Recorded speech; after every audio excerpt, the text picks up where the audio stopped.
नमस्कार मित्रों, ये जो वीडियो है वो मॉरिशस रूट के ऊपर है कि मॉरिशस रूट क्या है और उसका किस तरह से ब्लैक का व्हाइट में पैसा कन्वर्ट करने में उपयोग होता है। तो मॉरिशस रूट कहने के लिए वो डबल टैक्स अवॉइडेंस ट्रीटी है, पर वो डबल टैक्स अवॉइडेंस नहीं है, पैसे की हेराफेरी करने की ट्रीटी है। डबल टैक्स अवॉइडेंस की ट्रीटी क्या होता है कि आज से बहुत सालों यानी 40-50 साल पहले ये प्रॉब्लम था कि एक आदमी ने, मान लो अमेरिका का आदमी है और उसने कनाडा में $1 लाख कमाया। तो सबसे पहले उसने कनाडा में $1 लाख कमाया, तो कनाडा की सरकार $1 लाख पे, मान लो वहां पे 40% इनकम टैक्स है, तो 40% टैक्स लेगी। और बाकी जो 60,000 वो अमेरिका लाया, तो अमेरिका की सरकार उस पर, अमेरिका का टैक्स रेट मान लो 30% है, तो 30% टैक्स लेगी। तो उस पर उसको दोनों देशों का टैक्स भरना पड़ रहा है, तो वो डबल टैक्स हो गया। इसलिए जैसे जैसे ये इंटरनेशनल ट्रेड बढ़ने लगा, इसलिए सरकारों ने ये डबल टैक्स अवॉइडेंस ट्रीटी बनाई। वो क्या है कि यदि कनाडा का कोई आदमी ने कनाडा में 40% टैक्स भरा, अमेरिका में 30% टैक्स है, तो उसने कनाडा में 40% भरा और अमेरिका में अब उसको सिर्फ डिफरेंस ही भरना है। तो डिफरेंस तो हुआ नहीं, -10 हुआ, यानी उसको अमेरिका में कोई टैक्स नहीं भरना। और इसी तरह से कनाडा का कोई आदमी यदि अमेरिका में पैसा कमाता है तो उसने 30% टैक्स भरा, अब कनाडा में टैक्स रेट है 40%, तो उसको सिर्फ अब कनाडा में 10% ही टैक्स भरना पड़ेगा। यानी person will have to pay higher of the two tax rate, not both tax rate. उसको दोनों में से जो ज्यादा टैक्स का रेट है वही भरना पड़ेगा, दोनों टैक्स रेट नहीं भरने पड़ेंगे। और साल के एंड में अमेरिका और कनाडा की सरकारें हैं, वो आपस में बैठ के देख लेगी कि भाई इसमें आपको इतना ज्यादा फायदा हो गया, हमको इतना थोड़ा नुकसान हो गया, तो वो अपने आप में पैसा एक्सचेंज कर लेगी। पर इंडिविजुअल को कम से कम ये गारंटी है कि उसको दोनों में से जो ज्यादा टैक्स रेट है वही भरना पड़ेगा, दोनों टैक्स रेट नहीं भरने पड़ेंगे। तो मॉरिशस ने कहने के लिए डबल टैक्स अवॉइडेंस ट्रीटी बनाई है, पर वो ट्रीटी में क्या लिखा है कि मॉरिशस की सरकार यदि 1% इनकम टैक्स भी लेती है तो भारत की सरकार 1% इनकम टैक्स नहीं लेगी। जो डिफरेंस लेना चाहिए, पहले तो डिफरेंस होना ही नहीं चाहिए। आदमी ने भारत में पैसा कमाया है तो पहला टैक्सेशन राइट हुआ इंडिया का, यानी इंडिया को पूरा टैक्स लेना है, बाद में मॉरिशस को डिफरेंस लेना है। और मॉरिशस में मान लो वहां पे टैक्स रेट 10% है, तो वहां 10% टैक्स भरने के बाद इंडिया में उसको सिर्फ अब 20% टैक्स भरना है। इस तरह की होनी चाहिए, पर उसके वजह पूरी उल्टी ट्रीटी है कि मॉरिशस में आधा परसेंट 1% इनकम टैक्स भरा है, यानी अब इस आदमी को इंडिया में कोई टैक्स ही नहीं भरना है।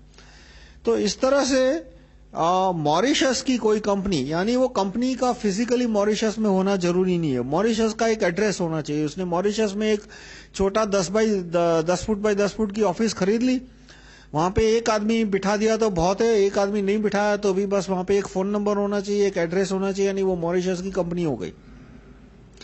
वो कंपनी मिलियंस ऑफ डॉलर या बिलियंस ऑफ डॉलर भारत में इन्वेस्ट करती है, तो भारत सरकार उस पर किसी तरह का टैक्स नहीं लेगी, ना short term capital gains tax लेगी, ना long term capital gains tax लेगी, ना उस पर इनकम टैक्स लेगी, ना ये स्टैम्प ड्यूटी लेगी। कोई भी प्रकार का टैक्स उस कंपनी के ऊपर नहीं लगेगा। और वो कंपनी पैसा कमा के वापस डॉलर ले जा सकती है, यानी उसने डॉलर में इन्वेस्ट किया और अब वो जब उसने प्रॉफिट किया तो वो उतना डॉलर मांग सकती है, यानी पोटेंशियली डॉलर लायबिलिटी हमारी और बढ़ जाएगी। तो ये कानून हमें कैंसिल करना चाहिए कि मॉरिशस की कंपनी पे या कोई भी विदेशी कंपनी, उस पे उतना ही टैक्स लगेगा जितना कि भारत की कंपनी के और कंपनियों पे और इंडिविजुअल्स पे लगता है।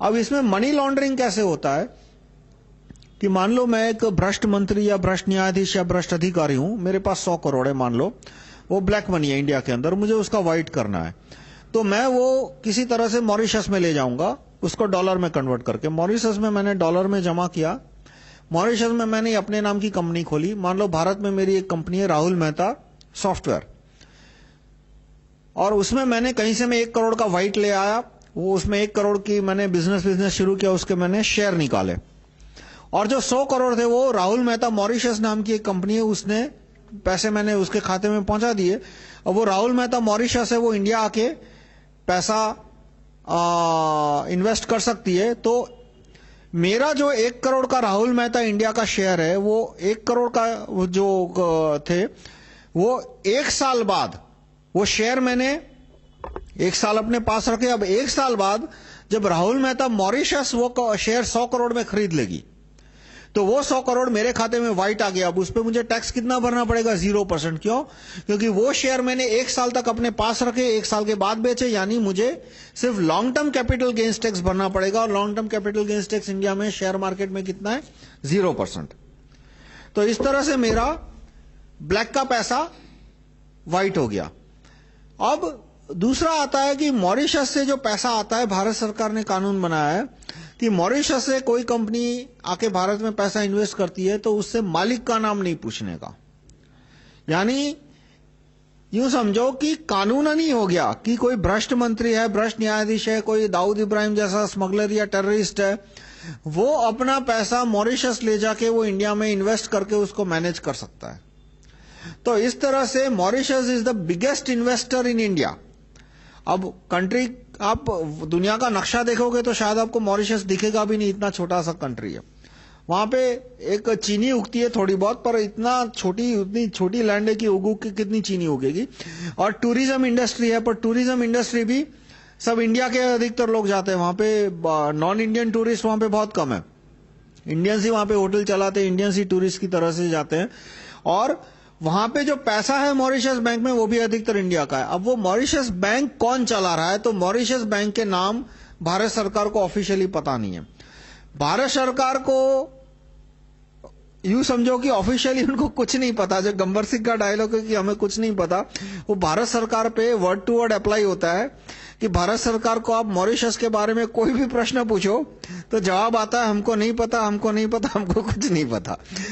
तो मॉरिशस से जो billions of dollar of investment आ रहा है उसका मालिक कौन है वो नहीं पता। वो किसी भी दिन पैसा वापस खींच सकते हैं तो payment crisis, foreign exchange payment crisis खड़ी हो जाएगी। यानी वो लटकती तलवार अब लटकता एटम बम बन गया है। और फिर भी मॉरिशस से पैसा और आने दे रहे हैं।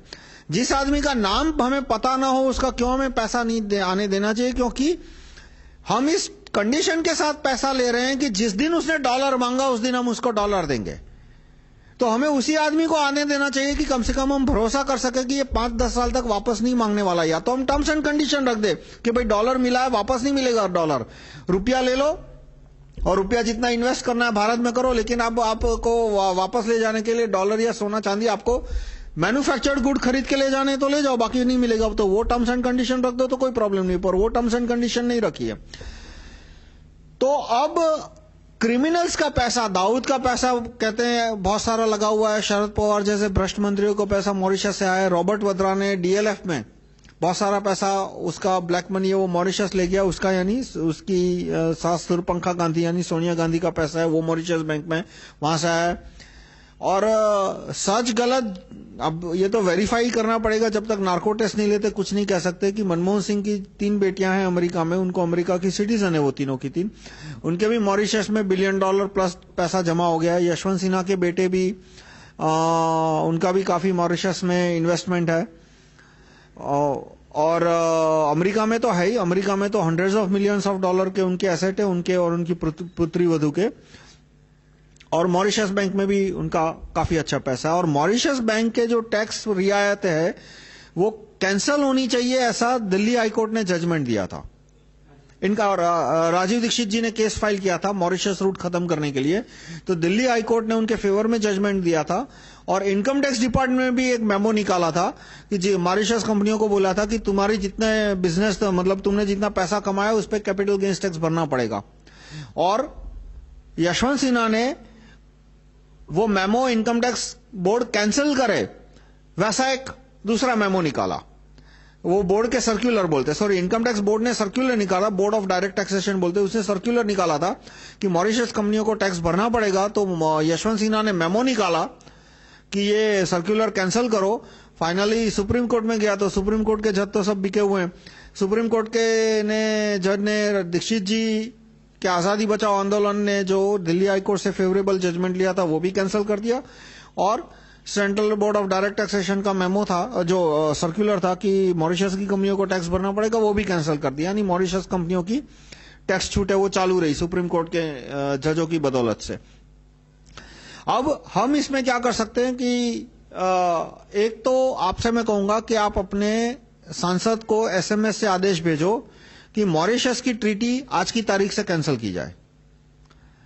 देखो, हर एक नागरिक का कॉन्स्टिट्यूशन ड्यूटी है, ये राइट नहीं बोल रहा, आपकी ड्यूटी है कि आप अपने एमपी को, पीएम को, सीएम को, एमएलए को नेसेसरी ऑर्डर भेजो एसएमएस से। नेसेसरी ऑर्डर यानी कि देश को चलाने के लिए जो जो हुक्म आपको देने हैं अपने सांसद को, वो हुक्म टाइम से एसएमएस से भेजना, वो आपका फर्ज बनता है, मेरा भी फर्ज बनता है, हम सबका फर्ज बनता है। तो ये मॉरिशस का कानून जो गलत कानून है, वो कानून कैंसिल करने के लिए treaty, Mauritius, India Mauritius double tax avoidance treaty cancel करनी चाहिए। ऐसा आप ऑर्डर अपने एमपी को एसएमएस से भेजो। आपको एमपी का मोबाइल नंबर मिलेगा पार्लियामेंट हाउस के वेबसाइट से। आप गूगल करो parliamenthouse.nis, वहां पे देखोगे तो एमपी स्टेट वाइज 2-3 लिस्ट है वहां पे एमपी के, वहां पे आपको मिल जाएगा एमपी का फोन नंबर। लैंडलाइन नंबर मिले तो आप लैंडलाइन पे फोन करके उनको बोलो कि भाई एमपी का नहीं तो उनके सेक्रेटरी का मोबाइल नंबर दो, क्योंकि बहुत सारे एमपी है वो मोबाइल नंबर नहीं देते। जैसे मैं अपनी बात करूं तो मेरे जो सांसद है किरीट सिंह सोलंकी, उनका तो मोबाइल नंबर मुझे मिल गया, तो मैंने उनको 4 ऑर्डर एसएमएस से भेज दिए, और हर हफ्ते जब भी जरूरत पड़ेगी मैं ऑर्डर भेजता रहूंगा उनको, because it is my duty. Advani का मोबाइल नंबर नहीं मिला, लैंडलाइन नंबर था, तो अडवाणी मेरे एमपी नहीं है, मैंने अपने जो दोस्त उनके एरिया में रहते हैं उनको बोला कि ये लैंडलाइन नंबर है, लैंडलाइन नंबर पे फोन करके आप उनको ऑर्डर दो कि वो मोबाइल नंबर वेब पे, इंटरनेट पे रखे, और इस तरह से आप उन्हें एसएमएस से ऑर्डर दे सकते हो। अब मॉरिशस बैंक का आगे जो और जुड़े हुए इश्यू है वो है कि अमेरिका का कोई नागरिक अमेरिका के बाहर पैसा कमाता है तो अमेरिका की सरकार उस पर पूरा टैक्स लेती है। मतलब इंडिया में उसने मान लो 30% टैक्स भरा, और अमेरिका में वहां पे हाईएस्ट टैक्स रेट है 48%, हाईएस्ट इनकम टैक्स रेट बोल रहा हूं। उसमें स्टेट टैक्स और सिटी टैक्स सब मिला के, जैसे आप यदि न्यूयॉर्क में रहते हो तो वहां पे स्टेट टैक्स है 7%, सिटी टैक्स है 4%, और फेडरल इनकम टैक्स का हाईएस्ट स्लैब आता है 35%, यानी 35 प्लस 7 प्लस 4 यानी करीब 46% पहुंच गए। उसके बाद 2% मेडिकेयर टैक्स आता है, तो 48% हो गया। तो आप इंडिया में पैसा कमाया तो इंडिया की सरकार को टैक्स भरा मान लो 33%, तो 15% टैक्स अमेरिका की सरकार को भरना पड़ेगा। तो ये कानून भारत में लाना चाहिए। अभी भारत में क्या है कि कोई एनआरआई यदि विदेश में पैसा कमाता है तो उस पर टैक्स लगता है 0%, वो पैसा यदि भारत में ले आता है तो बहुत सारे एक्टर, बिजनेसमैन क्या करते हैं कि वो पैसा कमाते हैं मॉरिशस में। आपने देखा होगा कि बहुत सारे हीरो हीरोइन को ये स्विट्जरलैंड और मॉरिशस और मलेशिया शूटिंग करने जाते हैं क्योंकि उनको एनआरआई स्टेटस चाहिए। मैंने ऐसा सुना है कि शायद अमिताभ बच्चन के पास भी एनआरआई स्टेटस है, मुझे ठीक से नहीं पता, शायद है। एनआरआई स्टेटस कैसे मिलता है कि साल के 180 दिन, 183 डेज, साल में 183 डेज इंडिया के बाहर रहो तो एनआरआई स्टेटस मिल जाता है। इसलिए वो लोग बाहर विदेश में शूटिंग करते हैं या तो विदेश में ऑफिस खोल के वहां पे बिजनेस करते हैं। फिर उनकी जो पिक्चर है वो पैसा भी कमाती है मॉरिशस में। मतलब वो ऐसा दिखाते कि भाई ये पिक्चर है वो किसी मॉरिशस की कंपनी ने बनाया है, और उसका जो फॉरेन का राइट है, फॉरेन टेरिटरी है, वो तो वो मॉरिशस की किसी कंपनी को देते हैं। तो मॉरिशस में उन्होंने ये पैसा कमाया है और फिर वो इंडिया लाते हैं तो उस पर उनको टैक्स नहीं भरना पड़ता। तो ये कानून भी हमें निकाल देना चाहिए, जो कानून अमेरिका में है कि अमेरिका का सिटीजन पूरे दुनिया में रह के कहीं भी पैसा कमाए, वो वहां की सरकार को टैक्स भरे और उसके बाद वो अमेरिका में उसको टैक्स भरे, वो कानून हमें लागू कर देना चाहिए। तो मॉरिशस रूट यानी कि मॉरिशस की कंपनी इन्वेस्ट करती है तो उसके मालिक का नाम नहीं पूछा जाता, उस पर कोई टैक्स नहीं लगाया जाता, ये दोनों कानून हमें कैंसिल करने चाहिए। तो आप एमपी को ऑर्डर भेजो कि मॉरिशस की जितनी कंपनियां हैं उनका एसेट तब तक फ्रीज कर दो जब तक कि वो मालिक के नाम ना दे, यानी आज के आज उनके एसेट फ्रीज कर दो और बाद में उनको बोलो कि मालिक का नाम दे दो और तुमको पैसे सारे दे देंगे। तो अपने आप जो भ्रष्ट मंत्री है, जैसे मान लो शरद पवार का 1000 करोड़ है, तो अपना नाम दे ही नहीं सकता, नाम देगा तो दूसरे मिनट जेल जाएगा। तो इस तरह से वो 1000 करोड़ अपने आप नेशनल प्रॉपर्टी बन जाएगा 2 साल बाद, 3 साल बाद, जितने भी टाइम लगेगा, और तब तक वो पैसा फ्रीज पड़ा रहेगा। तो ये ऑर्डर आप एमपी को भेज के देश की समस्या इस तरह से कम कर सकते हैं। धन्यवाद।